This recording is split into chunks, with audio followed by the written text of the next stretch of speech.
Ողջույն ընկերներ, այսօր հերթական շատ արագ պատրաստվող համեղ ուտեստ եմ ներկայացնելու ձեզ, պատրաստվելու է րոպեների ընթացքում,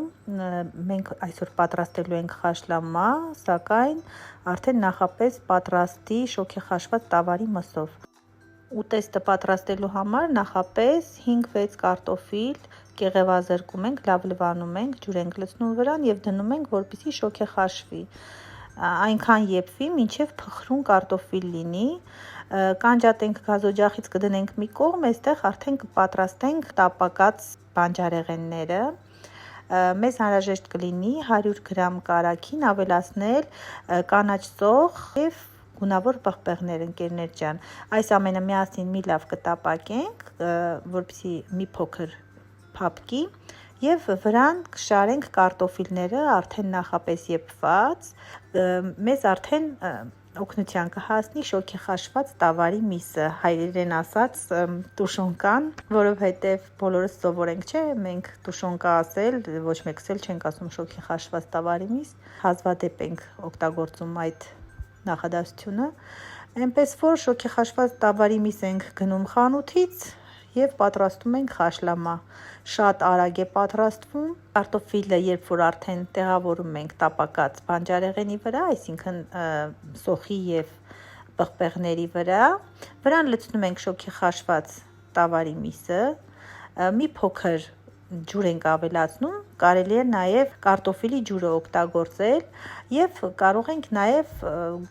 տաք ջուր ավելացնել, ինչպես կցանկանաք, մի պտղունց աղ, մի փոքր սև պղպեղ, 10 րոպե, 10-ից 15 րոպե մի հատ եռացնում ենք ընդհանուր, վրան խառը թարմ կանաչի ենք կտրատում, այսքանը։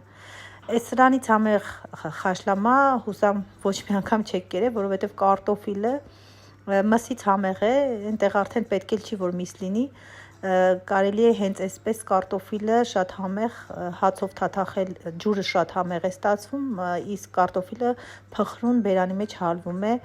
շատ համեղ է լինում, այնպես որ փորձեք, բոլորդ էլ կհավանեք վստահ եմ։ Այս շոգեխաշված տավարի միսը կարելի է նաև բորշի մեջ օգտագործել, ասում են, որ շատ համեղ է, ես դեռ չեմ փորձել, հին ժամանակներում բոլորը փորձել են և շատ են հավանել, ասում են, որ շատ համեղ է ստացվում բորշը սրանով, սակայն այս տարբերակը վստահ եմ, որ բոլորդ կհավանեք։ Դե մեզ բարի ախորժակ, իսկ ձեզ բարի դիտում, հուսամ հաջորդ անգամ կպատրաստեք և մեկնաբանություններում կգրեք հավանեցիք թե ոչ։